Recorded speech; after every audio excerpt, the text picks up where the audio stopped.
necessitamos da Tua palavra, necessitamos de tudo que provém de Ti, Senhor, que é vida para nós, a luz para o nosso coração, para a nossa mente, para os nossos pés. Fale conosco, Senhor, com a Tua grande misericórdia, fale conosco, com cada um de nós aqui, Senhor. Nós Te clamamos, que somos sedentos de Ti, Pai. Eu oro por Tua serva, Senhor, que humildemente possa ser usada, e o Senhor venha nos abençoar, Pai, com a Tua palavra, no nome de Jesus. Amém. Amém. As crianças já foram, umas estão ali na salinha, quem ainda não foi, acho que agora só falta a professora. Amém. Amor, eu acho que você pegou a minha Bíblia. Amém? Amém. Tremendo poder fazer parte de um corpo e saber que esse corpo adora o Senhor. Ficar fora disso é um vazio, é uma escuridão, é uma tristeza. E fazer parte disso é uma tremenda alegria. Então, queria dizer que é um grande privilégio. Eu acho que só quem está fora sabe o que é receber isso. Amém? Bom, essa semana eu estava andando na minha bicicleta. Mãe é assim, né? Deus fala com a gente na bicicleta, empurrando a bola, chutando as coisas, então é muito interessante. E o Senhor falou comigo. Sabe quando o Espírito Santo sussurra um verso dentro do seu coração? Eu não vou pregar sobre isso, mas eu queria começar com essa oração de Hebreus 4, verso 12. Porque a palavra de Deus, ela é viva e ela é eficaz. E ela é mais penetrante do que a espada alguma de 2 gumes. E ela penetra até a divisão da alma e do espírito, das juntas e medulas. E ela é apta para discernir os pensamentos e intenções do coração. Quando eu recebi essa palavra, não entendi muito. E depois eu fui procurar comentários para estudar um pouco melhor. E tem tudo a ver com o que a gente vai falar hoje. Então eu queria pedir para você meia hora da sua atenção, da sua atenção total para o que a gente vai estar falando. Porque se há uma coisa, se há uma mensagem, se há algo que talvez naquele dia, quando a gente encontrar o Senhor, a gente vai lembrar, eu acho que é dessa palavra. Eu estou bem temorosa, com bastante zelo, em poder entregar essa palavra. E eu estou fazendo um tempo aqui para ver se o pessoal aí de trás se aquieta, senta, entra nas salinhas, para a gente poder orar. E é muito importante a gente entender algo. E se a gente não entender isso hoje, talvez a gente vai ficar muito chocado naquele dia. E é isso que eu gostaria de falar. Então eu queria orar com você a essência dessa palavra de Hebreus 4. A palavra de Deus, o verbo que se fez a palavra de Deus, e que ela é viva e ela é eficaz. Então eu queria que você fechasse o seu olho, abaixasse a sua cabeça. É um desafio essa palavra, é realmente um desafio, e nós precisamos permitir que essa espada que sai da boca de Jesus, como fala em Apocalipse 1,16, que ela penetra e ela vai em lugares onde só ela pode entrar. E ela faz com que o cristão vire de dentro para fora e a gente consiga enxergar o que está lá dentro, para fazer visível dentro dos nossos olhos, para que a gente se arrependa, que a gente mude de paradigma, de atitude, para que naquele dia a gente não fique chocado. Amém? Então vamos orar. Senhor, Tu estavas no início, o Senhor é a palavra, o Senhor estava com Deus, o Senhor era Deus, o verbo que se fez carne. Senhor, a Tua palavra é viva, a Sua palavra é eficaz em ocupar a consciência do pecador. Senhor, em cortar o coração, Senhor, em confortar, em curar as feridas da alma. Senhor, tudo na vida passa, mas a Tua palavra é a única coisa que não passa e jamais passará. Por isso, Senhor, agora eu te peço pela palavra que curou o cego, que fez o paralítico andar, que fez o surdo ouvir, que fez, Senhor, o cego ver. É essa palavra que eu te peço agora, sendo liberada, Senhor, em lugares profundos, cortando entre medulas, cortando entre almas, Senhor, para fazer discernir, Senhor, para poder nos tirar deste lugar, Senhor, onde nós talvez precisamos ficar chocados hoje, Senhor, para que naquele dia nós possamos ouvir a grande voz do nosso amado nos chamando de fiéis. Por isso, Pai, eu oro, Pai, no nome de Jesus Cristo, que o Senhor possa liberar agora a Sua palavra dentro do nosso coração. No nome de Jesus é que eu te peço, no nome de Jesus. Amém? Amém. Eu sei que eu falo alto, só que agora ficou, ou não sei, não é com retorno, sei lá o que, agora ficou um negócio seco. Vê aí como é que tá. Eu prometo que eu não grito, tá bom? Ok. 1 João 2:28. Se vocês puderem abrir a Bíblia de vocês, em 1 João, capítulo 2, verso 28. Filhinhos, agora permaneçam nele, para que quando ele se manifestar, nós tenhamos confiança e não sejamos envergonhados diante dele na sua vinda. Eu vou ler de volta, esse texto é muito bom. Filhinhos, agora permaneçam nele, para que quando ele se manifestar, tenhamos confiança e não sejamos envergonhados diante dele na sua vinda. João aqui nessa igreja está combatendo uma das heresias mais perigosas da igreja daquela época. Eles estavam aqui seguindo uma coisa que vocês todos devem conhecer, os gnósticos. Não, eles tinham um pensamento totalmente contrário ao que a Bíblia fala. Eles não acreditavam na distinção entre o pecado. O homem é feito de carne, e tudo que for pecado realizado na carne não tem problema, porque o que vai prevalecer é a coisa espiritual. Então havia uma coisa muito, muito difícil de ser explicada, e as pessoas estavam se confundindo com essa pregação, estavam ficando confusos com isso. Então João está ali para poder clarear a mente dos seus amados, para que eles não caíssem naquele engano, naquela coisa onde eles diziam que a salvação vem pelo conhecimento. Quanto mais conhecimento, eles se sentiam os mais poderosos em sabedoria. Então, quanto mais conhecimento você tiver, mais preparado e salvo você é. Sendo que Jesus nunca nos disse isso. Jesus nos disse que a salvação é pela fé.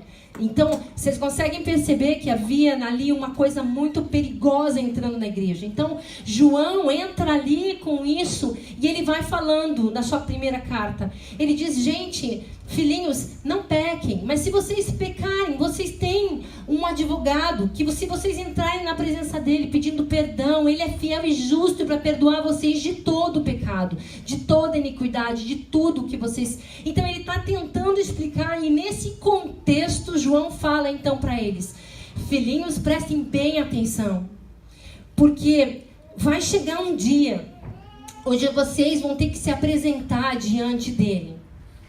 E nesse dia, a única coisa que eu peço e oro é que vocês não se sintam envergonhados.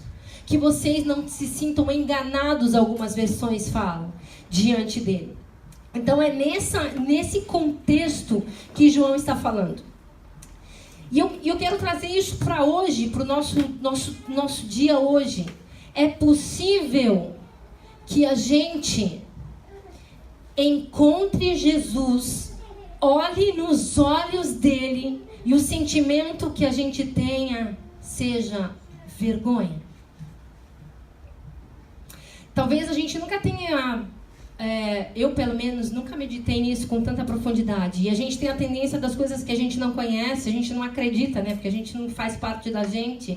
Então é difícil crer numa coisa que você não conhece de verdade. Então aqui é a nossa pergunta, a nossa meditação hoje é possível que eu possa me apresentar diante deste homem que tem olhos de fogo, que vai olhar para mim e eu vou sentir vergonha? Vocês acham que é possível isso, gente? Em algum lugar na nossa consciência, como ocidentais cristãos, a gente tem alguma questão na nossa cabeça onde a gente fala pra gente que a gente não tem senso de consequência. A gente não tem senso de arrependimento. A gente não consegue, em algum lugar dentro de nós, a gente crê tanto na graça de Deus e confia nela tanto, que poder pensar na possibilidade de encontrar Jesus naquele dia e se sentir envergonhado parece algo que não é nem cristão, isso que eu estou falando. Parece que não é bíblico sentir vergonha. Parece que não é bíblico isso que a gente está tentando falar hoje. E é uma coisa muito séria isso. Por isso, a minha questão aqui não é trazer para ninguém, porque Deus está fazendo uma faca de dois gumes dentro do meu espírito. Então, não há julgamento, não há condenação, não há culpa. Há sim um senso de urgência do quanto que a igreja hoje perdeu o temor do Senhor. O temor de viver uma vida da forma como queira. O que eu estou querendo dizer é que não dá para a gente viver uma vida como se nós montássemos uma barraca nossa do lado de fora do acampamento de Deus e ficar vivendo a vida para nós mesmos, do nosso jeito, da nossa forma, e depois pensar que eu tenho tempo para voltar, entrar no acampamento e dizer que aquele período que eu passei fora, os 5, 10 anos que eu vivi para mim mesmo, foram frutíferos. E que naquele dia que eu encontrar Senhor Jesus face a face, eu vou olhar para Ele e vou dizer que aqueles 5, 10 anos que eu vivi para mim mesmo, no acampamento de fora do acampamento de Deus, na minha própria barraquinha, na minha própria vidinha, na minha própria centralidade, vai ter produzido algo de eternidade. Vocês estão comigo? Tá fazendo sentido? É uma coisa difícil de passar para fora. Então eu espero que a minha questão aqui é viver uma vida sem o senso de consequência. Se João está falando para os seus amados discípulos com todo o amor e dizendo para eles, existem pessoas que estão falando em nome de Jesus, mas que estão falando coisas que não são verdadeiras, cuidado, para que naquele dia você não tenha gastado a sua vida em vão. É isso que ele está dizendo aqui nesse texto. Para que você não tenha passado a sua vida em vão. Queria que você abrisse comigo 1 Coríntios capítulo 3. É um texto super mega conhecido de todo mundo. Só que hoje a gente vai seguir num outro approach. E a intenção de estudar isso daqui, 1 Coríntios 3, é para que a gente possa meditar um pouco mais naquele dia. Onde a gente possa ter um sentido de arrependimento, onde a gente possa ter um sentimento de perda, que é o que Paulo fala aqui. Vamos abrir comigo então. Vocês estão comigo? 1 Coríntios 3, eu vou ler a partir do verso 11. Porque ninguém pode colocar outro alicerce além do que já está posto, que é Jesus Cristo. se alguém constrói sobre esse alicerce usando ouro, prata, pedras preciosas, madeira, feno ou palha, sua obra será mostrada, porque o dia a trará à luz. Pois será revelada pelo fogo, que provará a qualidade da obra de cada um. Se o que alguém construiu permanecer, esse receberá recompensa. E se o que alguém construiu se queimar, esse sofrerá prejuízo. Contudo, será salvo, como alguém que escapa através do fogo. Eu queria que você prestasse atenção aqui nessas duas palavras que terminam aqui no verso 15. Sofrerá dano, sofrerá perda. Está falando de sofrimento e está falando de perda. Há aqui algo que traz uma certa dor de arrependimento. Esse contexto, veja o que o Senhor está falando. Veja, amado, aqui a gente não está falando de salvação, porque essas pessoas são salvas. Elas entram como que pelo fogo, elas estão lá, mas elas não têm recompensa. Elas não têm. É como se eu estivesse vivendo a minha vida em vão. É como se eu estivesse passando anos da minha vida sem fruto. Como se eu estivesse passando anos da minha vida sem produzir nada. É esse o contexto que Paulo está falando aqui para essa igreja. Ele está dizendo, se você está pensando que a sua vida cristã tem a ver com salvação, quão pequeno é esse pensamento? Quão pequeno é ganhar um ticket só para entrar no céu? Há muito mais, meu amado, há muito mais. E é por isso que João está falando, filhinhos, prestem atenção para que vocês não se sintam envergonhados diante de Deus naquele dia. Porque existe uma coisa que aqui precisa ser construída em cima de um fundamento, que é Jesus Cristo. E ele precisa ser construído como ouro, como prata. Porque se naquele dia onde os olhos, o fogo, que certamente, se uma coisa é certa, todo mundo aqui vai morrer, certo? Não sei que o sétima trombeta toque antes, nós vamos morrer. Se há certeza da morte, há a certeza da salvação. Há a certeza da ressurreição. E se há certeza de que nós vamos ressurgir, uma outra certeza é que nós vamos nos encontrar face a face com Jesus.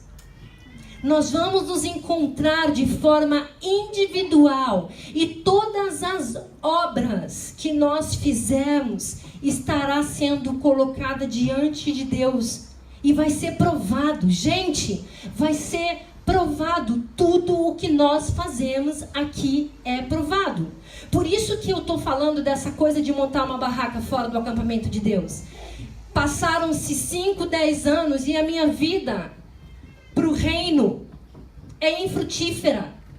Não produz nada. E aí eu acho que quando eu volto de novo para dentro do acampamento, eu simplesmente deleto aqueles 5 anos infrutíferos e parece que fruto vai sair dali de algum lugar. Não vai, meus amados. 5 anos perdidos são 5 anos perdidos. 10 anos perdidos são 10 anos perdidos. E naquele dia onde eu encontrar com o meu amado face a face, onde ele vai ter que julgar todas as minhas obras, aqueles 5 anos vão fazer a diferença. E vocês entendem que eu estou falando isso? Não tem julgamento no que eu estou falando. Não tem, mas tem um senso de temor. Porque se eu compreender, se essa espada entrar dentro da minha medula, perfurar a minha medula e separar o justo do injusto, o puro do impuro, tudo que for necessário, eu não vou viver mais nenhum dia infrutífero na minha vida. Eu não vou querer viver mais nenhum mês infrutífero na minha vida. E aí você pode estar pensando, bom, isso é para você que você é pastora, tem que ter uma congregação, você tem que dar fruto. Não. Não. O fruto da nossa vida se resume diariamente da forma como eu gasto o meu tempo e como eu gasto o meu dinheiro. Como eu faço para poder fazer com que esse fruto que há de ser desenvolvido dentro de mim seja frutífero. Vocês estão comigo?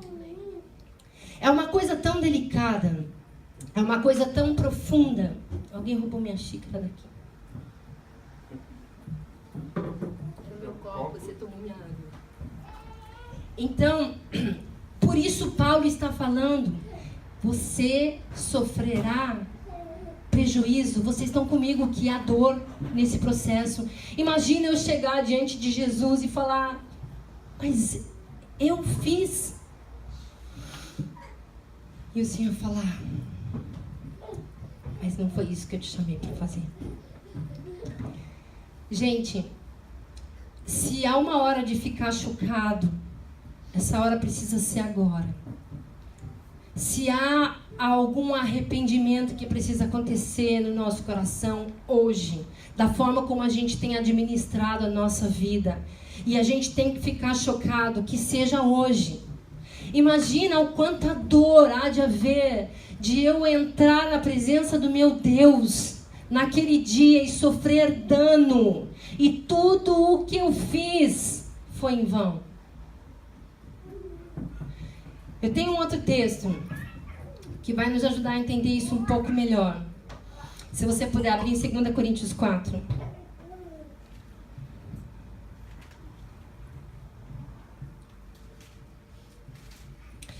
Para quem tem filho é fácil entender isso que eu vou falar. Quando eu peço alguma coisa pro Keaton, ele é cheio de achar desculpa. Na hora ele tem 1000, eu não sei como é que ele tem tanta rapidez de raciocínio para me dar uma desculpa. Mas foi o João, foi o vizinho, foi não sei quem, a bola que caiu, quem não sei o que. Keaton não brinca no garden, fica só atrás. Quando eu vejo, ele já tá lá. Keaton, vem aqui conversar comigo. O que você tá fazendo? Não, mas o João, mas o vizinho, mas eu não sei o que. Gente, é tão fácil. A nossa natureza de arrumar desculpa e tentar convencer. Só que você consegue entender que quando a gente olhar Jesus nos olhos e olhar aquela soberania da divindade dele, olhar a soberania da sua, como é que a gente fala? Da sua humanidade. Quando a gente olhar para a mão furada dele, para quando a gente olhar para aqueles olhos que olham para você e dizem, eu sou Deus, e me despide toda a minha glória para me tornar humano. E isso não é brincadeira. Se tornar humano para um Deus é uma grande coisa. A gente que é humano, tá todo mundo ok, porque a gente sabe de onde a gente veio. Mas para um Deus se tornar humano, e eu não estou falando para um Deus que se tornou humano, voltou para o seu Deus, tirou a sua veste e achou boa, foi feio, mas agora estamos de volta. Não, é humano forever, é humano para sempre, é humano para toda a vida, para toda a eternidade. E quando você olhar para um homem que fez isso, não vai ter desculpa. Não vai ter manipulação. Não vai ter. O João fala pra mim, me dá mais uma chance, mamãe. O olho dele enche de lágrima e ele fala, me dá mais uma chance, por favor, mamãe. E a mamãe tem que dar uma segunda chance. Só que Jesus vai falar pra gente não, no nome de Jesus. Eu te dei uma vida inteira. Para quem faz contabilidade aqui, vai saber bem dizer o que é isso que eu vou falar. Eu nem sei se eu lembro. Juros compostos.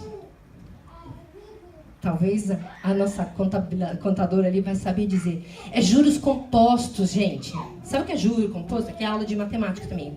Matemática financeira, aula básica, número 1. Juro composto é o seguinte. O Senhor trouxe você aqui hoje para ouvir essa palavra, ok? E Ele está esperando o juro no mês que vem do que você recebeu hoje.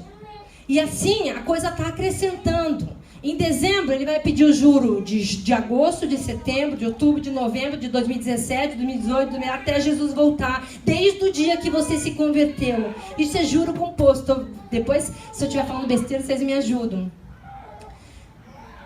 E não vai ter manipulação. Porque a gente está falando com um homem que se despiu de toda a sua glória.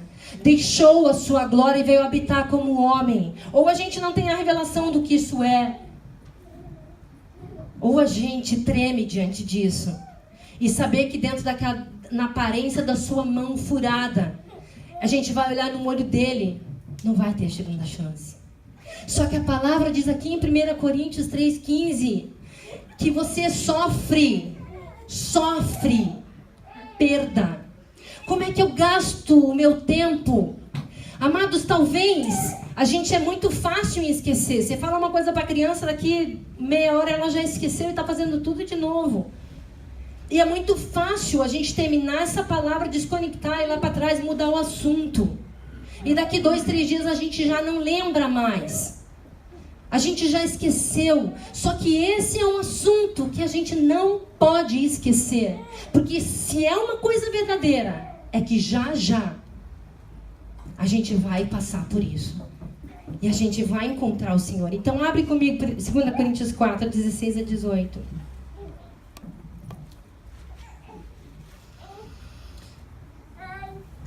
Por isso, todo mundo conhece esse texto. Nós não desanimamos. Porque essa breve e momentânea tribulação que nós estamos passando está gerando dentro de nós peso eterno de glória. Ele é um peso eterno de glória. Ninguém jamais vai tirar isso, porque ele é eterno.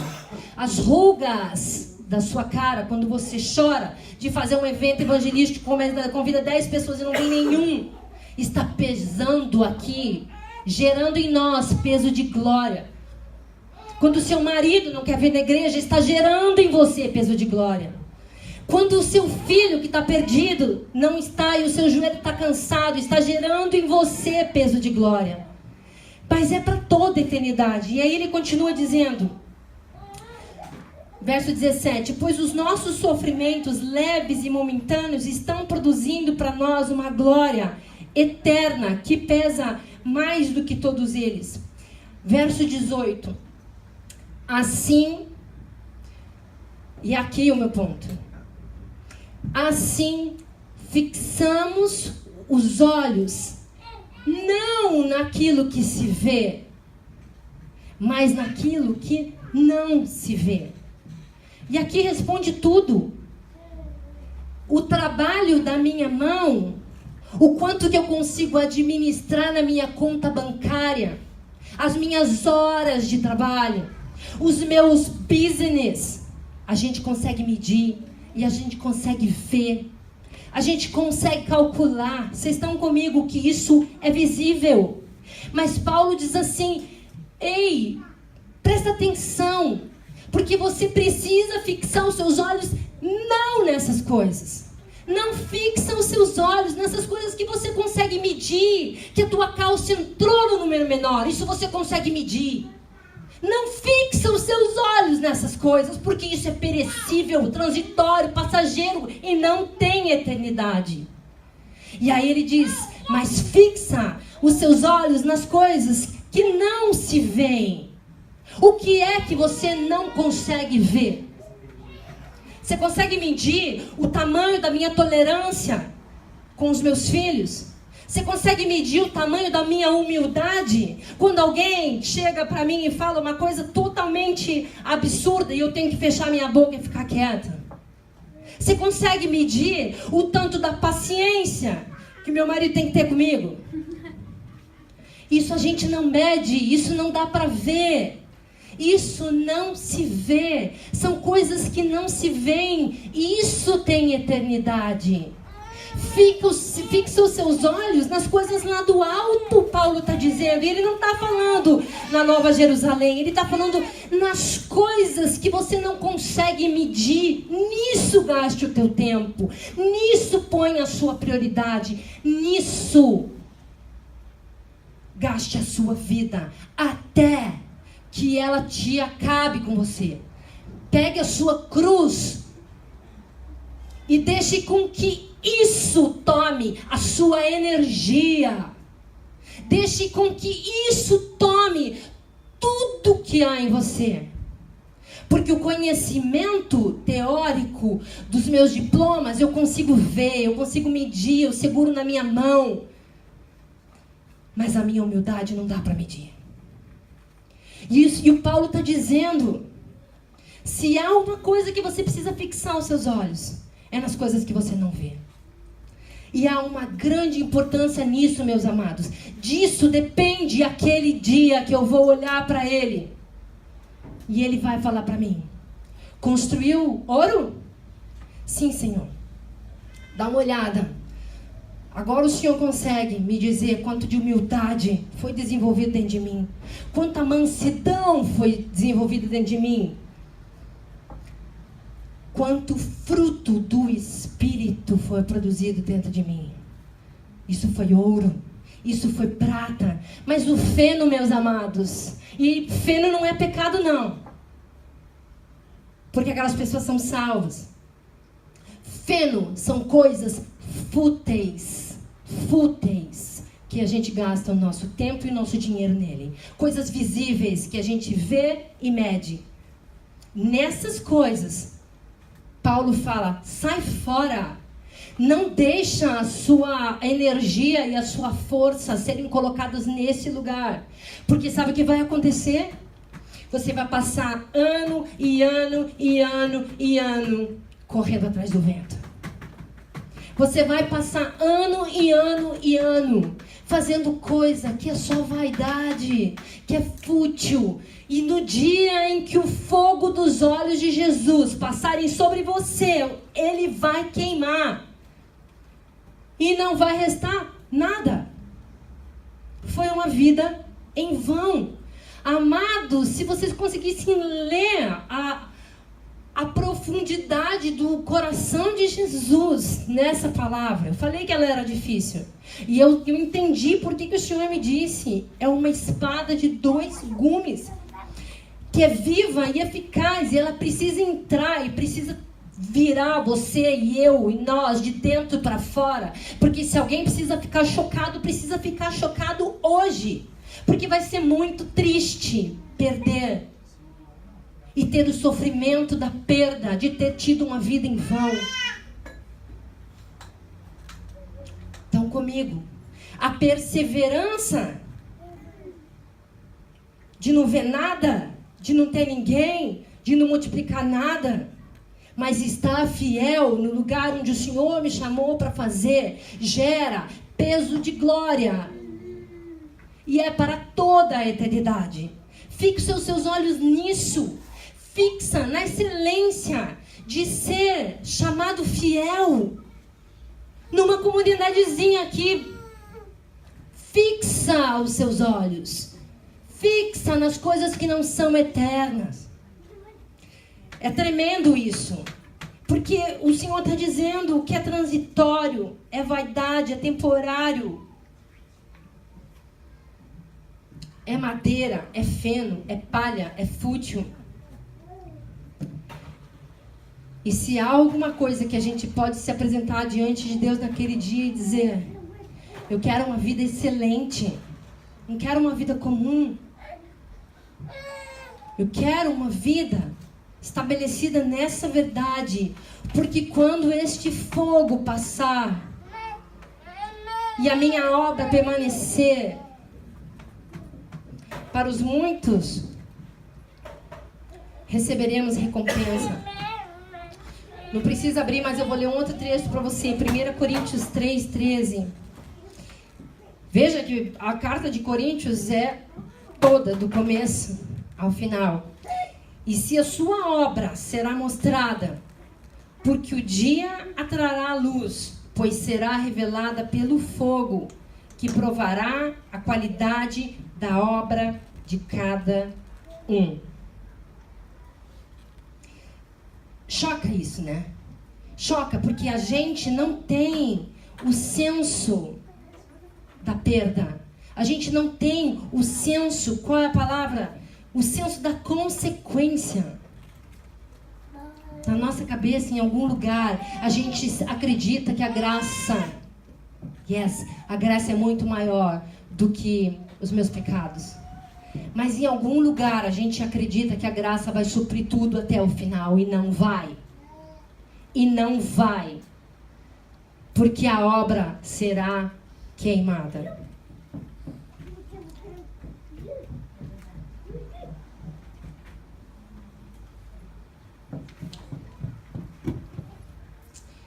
Gente, é preciso que a gente comece de uma vez por todas a viver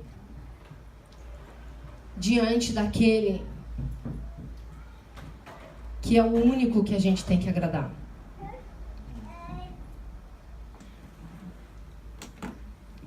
Não interessa se a gente é o único maluco que clama pela volta de Jesus e a gente não vai ser bem aceito. Não interessa se o homem não vai nos aplaudir. Não interessa se o que você fala no seu trabalho não é bem compreendido. Sabe por que não interessa? Porque isso é ouro. Porque quem está te aplaudindo é o Senhor Jesus. Quem está com os olhos dizendo well done é o Senhor Jesus. Porque muitas vezes quem nos aplaude são os homens e a gente baseia a nossa vida por esse aplauso. Só que naquele dia esses homens não vão estar lá. Porque nesse dia esses homens não vão estar lá.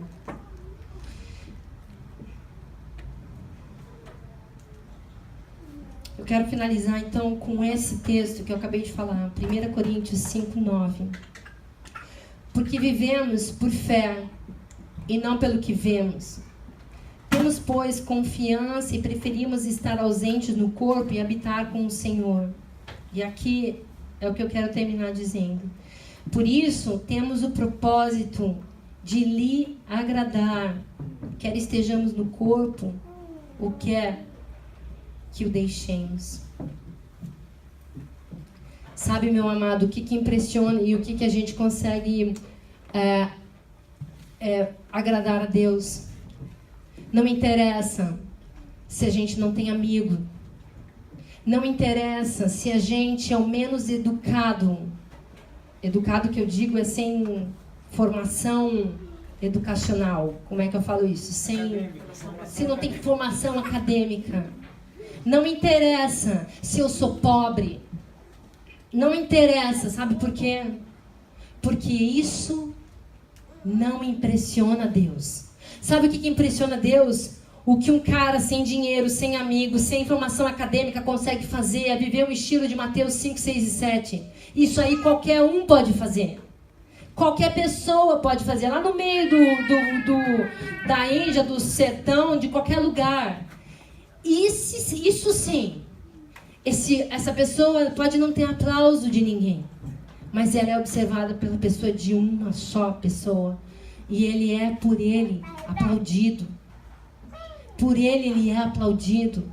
Então o desafio para a nossa vida aqui hoje é ter o senso da nossa urgência, do quanto que a gente talvez esteja perdendo o temor do dia de encontrar o Senhor face a face, talvez porque a gente nunca ouviu essa verdade, talvez porque a gente nunca foi confrontado com essa verdade, talvez porque a gente acha que a graça simplesmente vai cobrir toda a nossa complacência e a nossa falta de conexão em produzir frutos para o Senhor e frutos que permaneçam. Porque naquele dia, a minha oração é que nem eu nem você tenhamos que sofrer dano. Eu não sei se faz sentido isso para vocês que eu estou falando. Filhinhos, agora permaneçam nele, para que quando ele se manifestar, tenhamos confiança e não sejamos envergonhados diante dele na sua vinda. Aquele jovem que estava encontrando Jesus e queria seguir Jesus, ele falou: Jesus, o que eu faço para ser seu discípulo?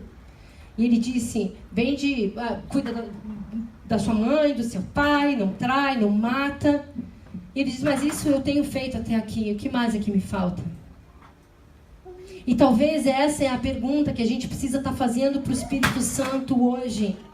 O que mais é que me falta? O que é que está faltando em mim que me fez perder o temor do Senhor, a viver uma vida de qualquer jeito, montando a minha barraca do lado de fora do acampamento de Deus e tentando pensar que vai dar tempo de voltar, estabelecer de novo a minha barraquinha dentro do acampamento de Deus, e que aqueles anos perdidos todos vão ser contados para a eternidade. Não vão ser contados para a eternidade. Aonde foi que a gente perdeu o senso do temor do Senhor?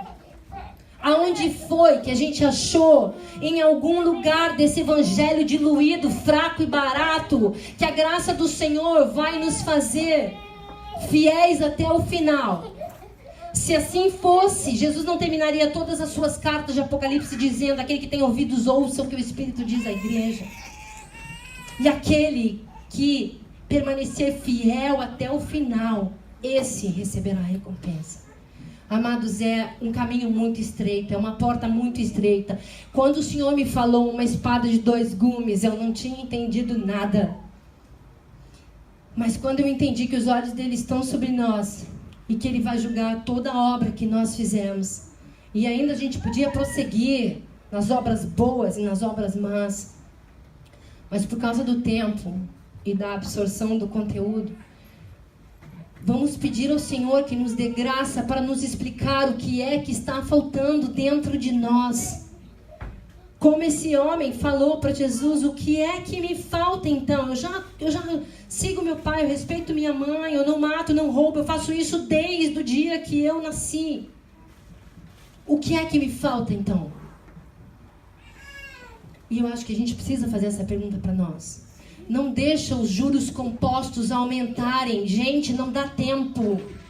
Talvez nós já perdemos tempo demais na nossa vida cristã. Porque se você lembrar do dia que você se converteu até hoje, quantos anos se passaram? Quais são os frutos? Quais são os frutos, meus amados? Se nós pensarmos que nós já estamos em débito, muitos de nós, e das pessoas que talvez deveriam estar ouvindo essa palavra, há de haver um arrependimento genuíno do nosso coração, que gere temor e mudança de atitude no nosso dia a dia, para que a gente possa viver uma vida que não seja em vão e que não queime como fogo naquele dia, que não seja palha, que não seja feno. Isso aqui é uma urgência da necessidade. O que a gente vai fazer com isso, amado? Vá para casa e pergunte para o Espírito Santo: o que é que me falta? O que é que tem me faltado? Eu não quero, diante de Deus, daqueles olhos, chegar naquele dia e tudo que eu fiz queimou. A vida cristã é muito mais do que ser salvo. É muito mais do que não ir para o inferno. Existem recompensas nos esperando, elas são genuínas, elas são verdadeiras, para que a sua vida não tenha sido em vão. É muito mais. Queria pedir que você fechasse o seu olho.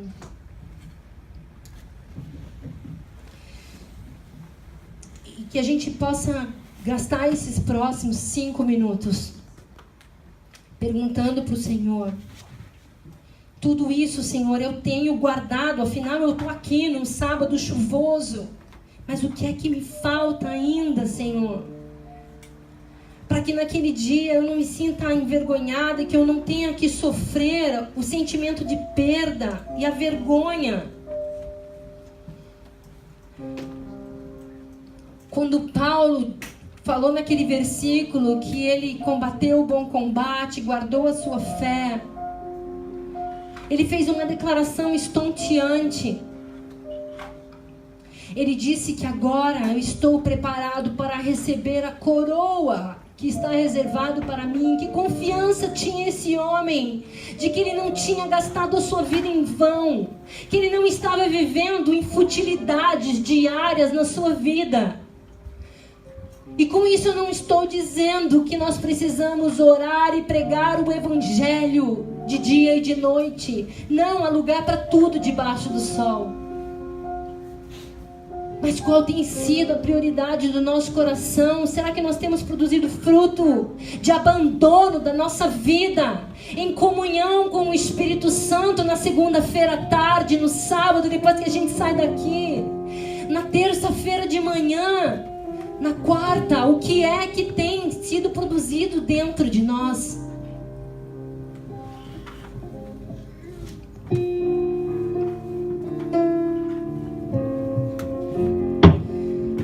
Nós queremos permanecer perfeitos e plenamente seguros na Tua vontade naquele dia, Senhor. E nós queremos Te perguntar hoje, Senhor, como é que o Senhor tem visto a nossa vida?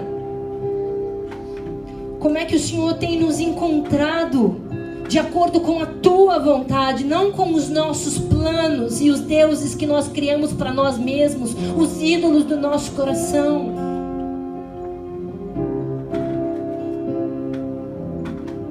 Como é, Senhor, que o Senhor tem nos visto? Fala para nós, fala para essa comunidade, fala para cada um de nós, Pai, porque não vai ter valido a pena, Senhor, construir feno e palha sobre esse fundamento tão precioso que é Jesus Cristo. Nós queremos viver com os nossos olhos focados nas coisas que são eternas, que não se veem. Multiplique em nós o Teu caráter, Deus, de humildade, de mansidão, de zelo pela Tua casa, do nosso tempo de comunhão com o Teu Espírito Santo, abandonados em oração contigo. Senhor, onde deixar para trás o prazer da comida não é pesado para nós, onde conhecer os mistérios escondidos da riqueza e da sabedoria e do conhecimento, Senhor, não é um peso de religião, mas é o deleite do nosso coração. Senhor, fala conosco, Deus, muito mais do que uma pregação, Senhor, disso depende a nossa vida. É certo que já já nós Te encontraremos. Senhor, por favor, Deus, eu Te peço por um despertar do Teu Espírito, que a Tua faca, a Tua espada de 2 gumes corte as medulas e discina todo o pensamento da nossa mente, para que nós possamos nos arrepender, para que possamos sair daqui chocados, para que a gente não seja chocado naquele dia, Deus.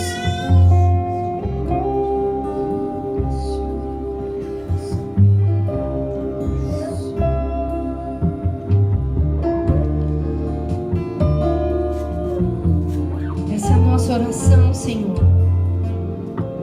Fracos, pequenos, humildes, sem pretensões. A única pretensão que nós temos, Senhor, é de sermos zelosos para que naquele dia essa comunidade possa se apresentar diante de Ti, Senhor, e ouvir fiel, fiel, fiel.